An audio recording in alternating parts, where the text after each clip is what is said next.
이재명 대통령님께서 이제 뭐 지난주에 중국도 다녀오시고, 예, 또 그 와중에도 경제 성장 전략에 대한 국민 보고회도 여시고 또 바쁘게 한 주를 보내셨어요. 그래서 그런지 이제 오늘은 뭐 대통령님과 직접적으로 연관된 뭐 이런 소식은 없습니다. 근데 김민석 총리가 광주 지역 방송과 인터뷰를 했어요. 인터뷰에서 좀 재밌는 얘기들이 많이 나와서 요거 몇 대목만 중요한 대목만 몇 군데 여러분들에게 소개를 해드릴까 합니다. 자, 인터뷰 이게 지역 방송이어가지고 인터뷰 못 보신 분들도 많을 것 같아요. 먼저 인터뷰 내용 영상으로 한번 만나보시고 가겠습니다. 문제를 말씀하셨는데 이번에 대통령께서 국빈 방문을 했지 않습니까? 중국을. 네. 그래서 이제 이 샤오미폰으로 네.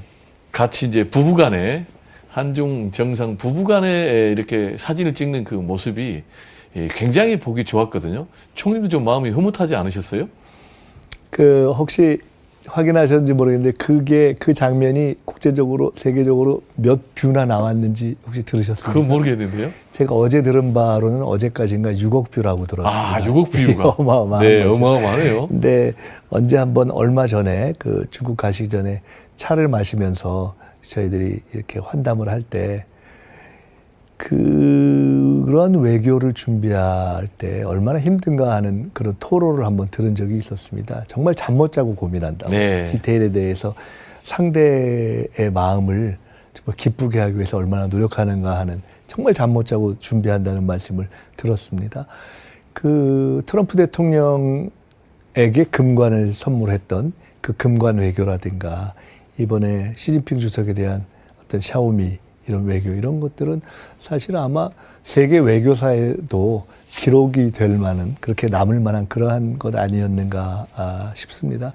사실은 그것이 다 결국은 국익을 실현하기 위한 그런 노력과 치열한 고민, 불면의 이 밤을 거친 아이디어의 결과 아닌가 싶습니다. 당연히 그런 걸 보면 흐뭇하죠. 네. 방금 전에 이제 말씀하신 대도약과 관련해서 우리 총리님께서는 이제 산업 구조를 혁신해야 된다. 네. 그리고 또 내실을 다져야 된다.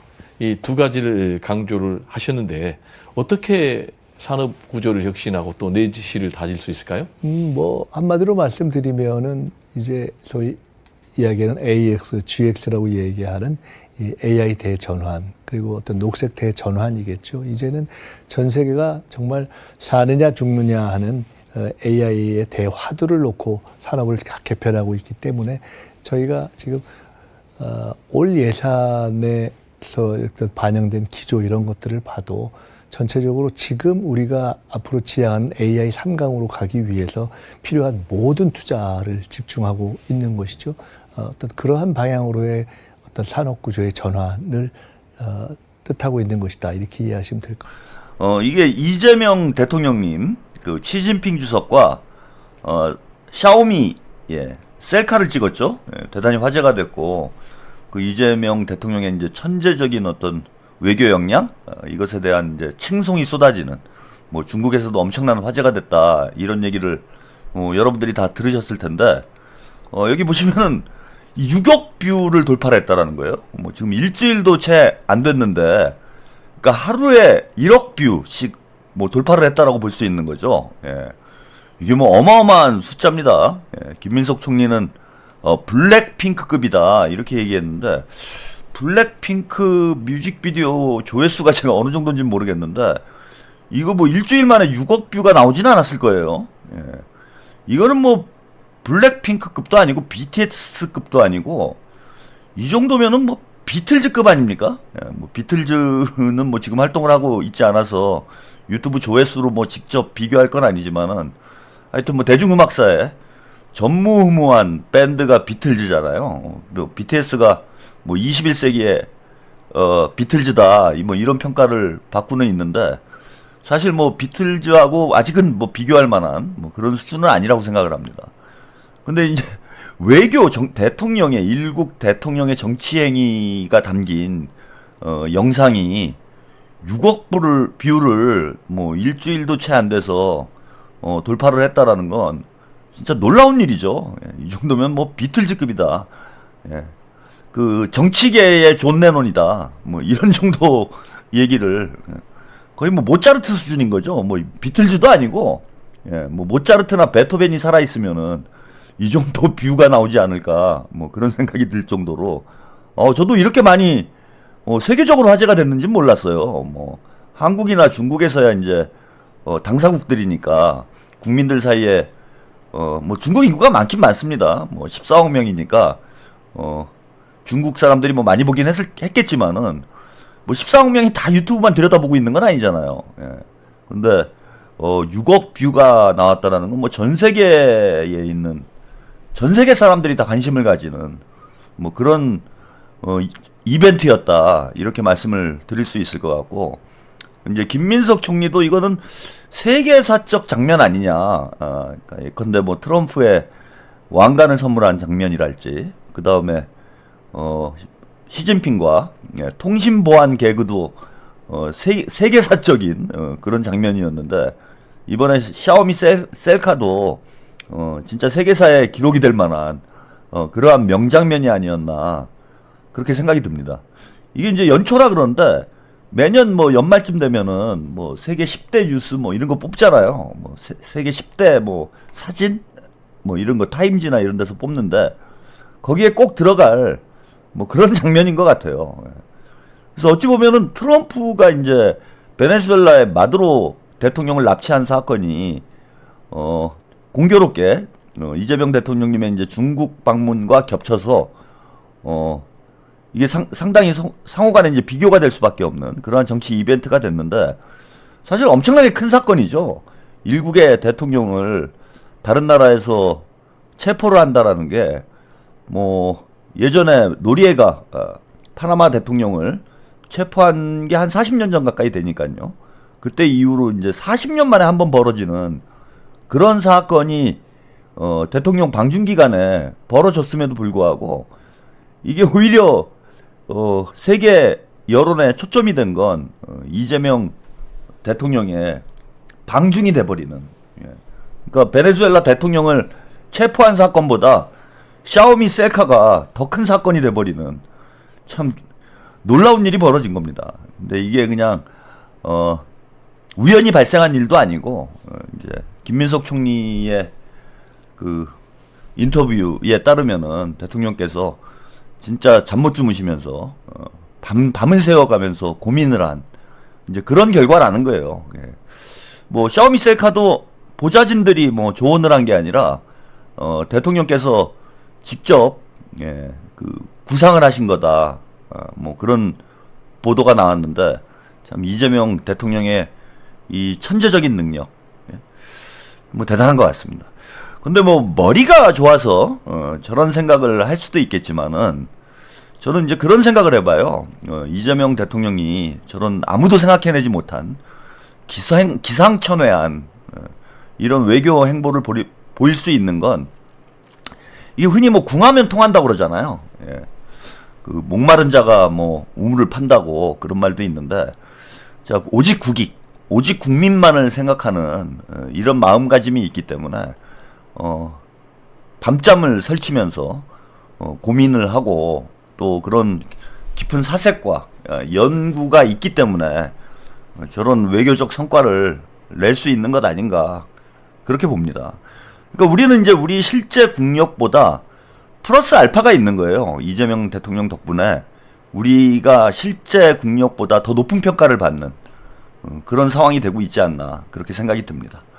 디아님, 네, 감사합니다.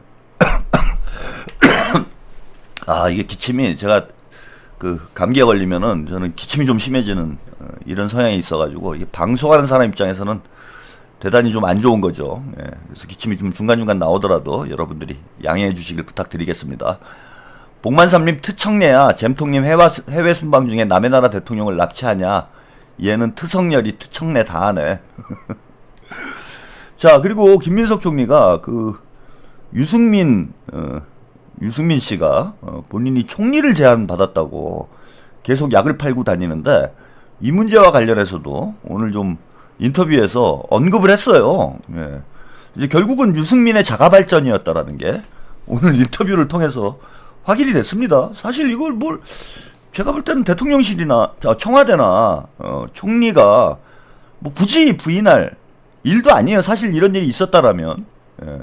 유승민에게 뭐 선거 전에 총리를 제안한 게 그게 뭐 부끄러운 일도 아니고, 아니 이해운도 장관으로 지명하는 상황에 뭐 유승민 총리 지명한 게, 그래서 유승민이 그걸 거절한 게 뭐 부끄러운 일입니까? 그래서 뭐 숨길 일도 아닌데 청와대에서 그런 적 없다라고 얘기를 했음에도 불구하고 유승민이 여기저기 다니면서 약을 팔고 있어요, 아직도. 예, 스프링조이님, 목감기에도 불구하고 까미들을 위해 생방송을 연 까왕의 헌신과 몸부림에 감사, 꼬리 잡아주시면 감사하겠습니다. 예, 오늘은 조금 진짜 몸부림이에요. 예, 예, 그래서 그 유승민 관련된 김민석 총리의 인터뷰 내용 영상으로 한번 보시고 가겠습니다. 지난 대선 당시에 제가 보수 인사를 접촉하거나 영입하는 것을 총괄했었습니다. 아, 총괄하셨군요. 그래서 선대위에 참여하셨던 분들이 이제 보수 정치권에 계시다가 또는 그런 분들을 제가 다 직접 전화하거나 접촉하거나 했었는데, 그 일환으로 유승민 의원님도 우리 대선에 함께 참여하고 좀 도와주시면 좋겠다. 그리고 그 주변에서 그럴 가능성이 있다는 말씀을 들어서 실제로 제가 전화와 문자를 드렸던 것이 사실입니다. 네.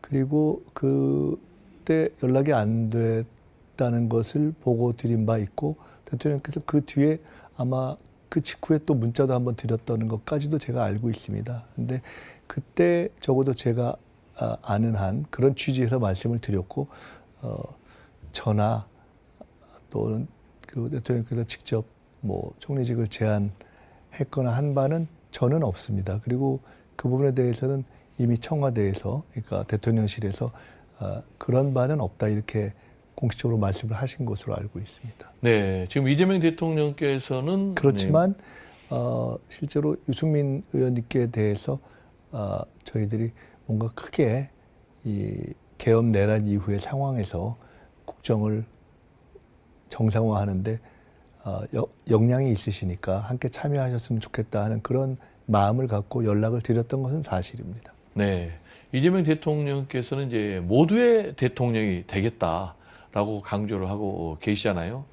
그런 차원에서 뭐 실제로 송미령 장관도 유임시키고 또 보수 인사, 최근에는 뭐 이해운 장관 후보자도 지금 발탁을 하셨는데, 대통령께서 정말로 이 통합 의지가 확실하십니까?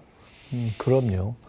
기억하시겠지만 지난 대선 시기에 민주당이 중도 원래 개혁의 기조 위에 서 있는 그 위에서 중도, 보수, 통합 이런 가치를 함께 가지고 있다는 말씀을 하시지 않았습니까? 네. 대선 시기에도 그런 분들을 다 함께 모셨고, 지금 대선 이후에도 함께 하셨던 분들이 다 국정의 일정 부분에서 역할을 하시도록 이렇게 자리를 이렇게 하나하나 채워가고 있습니다. 그리고 네. 그러한 기조는 그대로이고, 선거 시기를 넘어서서 국정의 책임을 맡고 나서는 국민 전체를 통합해야 한다라는 대통령의 어떤 사명을 분명하게 인식하고 계십니다. 그래서 그것을 이번 신년사에서 말씀하시기도 한 것이고요.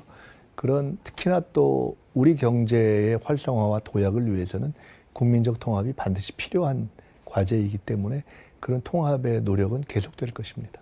그러니까 뭐 요지는 이거예요. 유승민에게 제안을 한 건 사실이다. 제안을 해서 함께 좀 일을 해보지 않겠느냐라는 제안을 했는데, 뭐 총리직을 구체적으로 얘기한 바는 없고, 그리고 실제로 뭐 연락도 되지 않았다라는 거예요. 장조림님도 감사드립니다. 유승민이 연락을 안 받아가지고 김민석 총리가 연락이 안 된다라고 이제 대통령에게 보고를 했고, 그래서 이제 대통령이 문자를 한번 보내신 거죠. 연락이 안 된다고 하니까 연락 좀 하자라고 했는데 뭐 아무 답이 없어가지고 뭐 끝난 일인 겁니다. 뭐 제안은 할 수 있는 거죠. 그리고 오늘 뭐 중요한 또 내용을 김민석 총리가 공개를 했는데, 비하인드죠. 보수 인사들이 대선 때 상당수가 영입이 됐어요. 젠틀맨님, 최평님 수고 많으십니다. 건강이 최고, 파이팅. 네, 감사드립니다. 빨리 내일까지는 빨리 회복하도록 하겠습니다. 지금 약을 먹고 있는데 뭐 효과는 있는 것 같아요. 근데 이제 약을 먹으니까 이게 비몽사몽해갖고, 제가 약을 잘 안 먹어가지고 약발이 잘 받습니다. 예, 그래서 감기약 같은 거 먹으면은 약발은 잘 받아서 금방 낫긴 하는데, 문제는 이제 약발이 너무 잘 받아가지고 머리가 멍해지는 거죠. 예. 소윤님, 예. 꼬리 잡고 까왕 감기 뚝, 네, 감사드립니다. 예. 감기 뚝 하도록 하겠습니다. 그래서 김민석 총리가 이제 주도를 했다라는 거예요. 뭐 예컨대 김용남 전 의원이랄지 허은하 비서관, 뭐 김상욱 의원 이런 분들이 이재명 캠프에 합류를 했고, 또 TK 쪽에 권오을 장관도 합류를 했고, 또 이름이 뭐 크게 알려지시지 않은 뭐 예컨대 이제 홍준표 그 팬클럽, 네, 팬클럽 하셨던 분들도 대선 때 합류를 했죠. 근데 이런 작업들을 김민석 총리가 총괄해서 했다라는 것, 예, 참 보이지 않는 곳에서 김민석 총리도 참 일을 잘합니다. 중요한 문제였죠. 탄핵으로 이제 선거를 했음에도 불구하고 사실 이 득표율 차이가 크게 나진 않았어요. 예. 그 김문수가 40%가 넘었고, 그 누굽니까? 예, 이준석이 표까지 합치면은 우리가 이제 근소하게 앞서는 뭐 이런 정도 결과여서 이번 대선이 쉬운 대선은 아니었습니다. 구도상 이제 우리가 뭐 유리한 측면이 있었을 뿐이지, 여전히 이제 보수 진영의 표를 던지는 그런 유권자가 뭐 상당수가 존재한다라는 건 이번 대선 통해서 확인이 됐는데, 이 김민석 총리가 이제 보이지 않는 곳에서 이런 보수 인사들까지 영입하는 작업들을 했기 때문에 우리가 좀 여유 있게 김문수를 따돌릴 수 있지 않았나. 예, 창혜님 꼬리잡기, 네, 감사드립니다. 근데 아무튼 뭐 그런 작업을 김민석 총리, 보수 인사 영입 작업을 김민석 총리가 총괄해서 했기 때문에 상황을 이제 누구보다도 잘 알고 있는 거죠. 그래서 뭐 유승민 씨한테도 뭐 제안은 할 수 있는 거죠. 제안을 했는데 본인이 뭐 거부 의사를 밝힌 것도 아니고 연락 자체를 안 받고 있어가지고, 예, 더 뭐 진전된 게 없다, 뭐 이런 내용의 오늘 인터뷰 내용을 이야기를 한 거예요. 근데 뭔데 본인이 총리라고 이렇게 저는 구체적으로 얘기하는지 모르겠어. 이게 본인에 대한 좀 과대평가를 하는 것 같아요. 유승민 씨는 좀 착각이 큰 것 같다. 자신의 위치를 지금 잘 모르고 있는 것 같아. 사실 지금 경기지사 뭐 출마할 거다 이런 얘기 있는데, 경기지사도 제가 볼 때는 벅찬 인물인데, 본인이 이제 대통령급이나, 예, 그 뭐 총리급이다, 이런 이제 착각을 가지고 사는 것 같아요. 예, 그래서 당연히 나한테 무슨 제안이 오면은 총리 제안 아니겠는가. 예, 혼자서 착각하고 자가발전 한 건데, 아니 뭐 그런 걸 왜 언론에서 지금 저는 떠들고 다니는지, 불러달라고 지금 막 애타게 러브콜을 하고 있는 거, SOS를 치고 있는 거 아닌가. 저는 이제 그런 생각이 드네요. 예, 특히 이제 김민석 총리가 올해죠. 올해 8월에 당대표 선거에 이제 출마를 할 가능성이 높고, 그러면은 6월 말쯤? 예, 6월 말쯤에는 이제 총리직을 사임을 해야 돼요. 예, 사표를 내고 이제 당대표 선거를 준비를 해야 되는데, 사실 이걸 아마 유승민 씨도 좀 알고 있지 않나 싶어요. 그러니까 무슨 얘기냐면은, 우리가 이제 김민석 총리를 당대표가 나와야 된다, 김민석 총리가. 이거는 뭐 민주당 지금 당원들의, 특히 정청래한테 시달리고 있는 당원들의, 친명 당원들의 일치된 의견이에요. 예, 이 김민석 아니면은 이 정청래 못 막는다라는 게 이제 일치된 의견이다 보니까 김민석 총리 나오라고, 예, 당원들이 강하게 요구를 하고 있고, 또 김민석 총리도 본인의 이제 향후 정치적인 진로를 결정하는데 가장 지금 바람직한 경로가 당대표를 거쳐서 뭐 도전을 하는 게 가장 현실적인 경로예요. 그리고 다음 당대표가 총선 공천을 하기 때문에 당을 장악해야 이제 다음 그림을 그릴 수 있는 토대가 마련이 된다. 그래서 지금 이제 1년 정도 총리를 하고 당대표 출마를 하는 게 김민석 총리 이제 본인의 어떤 큰 꿈이 있다면 그 꿈을 실현하는데 가장 일반적인 이제 경로가 되는 거죠. 그래서 뭐 김민석 총리 본인도 당대표를 출마할 이런 뭐 고민이 있을 겁니다. 그러다 보니까 이제 걱정이 되는 게, 예, 이건 이제 친명 당원들도 이제 마찬가지인 건데, 걱정이 되고 있는 게 뭐냐 하면은, 그럼 이제 다음 총리는 누가 하냐, 이런 좀 걱정거리가 생긴 거예요. 예, 지금 이제 지방선거 그림을 그리느냐고, 뭐 예컨대 김민석 총리는 당대표 나와야 되지 않느냐. 그 다음에 강훈식 비서실장은 이제 대충 특별시, 대충 특별시 시장으로 가야 되지 않냐. 그래서 이재명 정부의 이제 그 양날개죠. 그 우민석, 좌훈식 이 양날개로 이제 대통령님이 지금 날아오르고 있는데 두 사람 다 이제 지방 당대표나 광역 단체장으로 빠져나오게 되면은 과연 이제 누가 또 이재명 대통령님을 보필을 할 것인가 이게 이제 사실 고민은 고민입니다. 예. 그래서 여기도 지금 뭐 채팅창 보니까 이제 뭐 송영길 대표님 얘기도 나오고 또 박찬대 의원 얘기도 많이 나와요. 박찬대 의원이나 뭐 송영길 대표 이런 분들이 이제 총리를 해야 되는 거 아니냐 이런 이제 의견들이 많이 나오는데 박찬대 의원 같은 경우에는 지금 인천시장을 나가야 하지 않겠나. 지금 상황이 인천시장 쪽이 좀 더 유력한 것 같고요.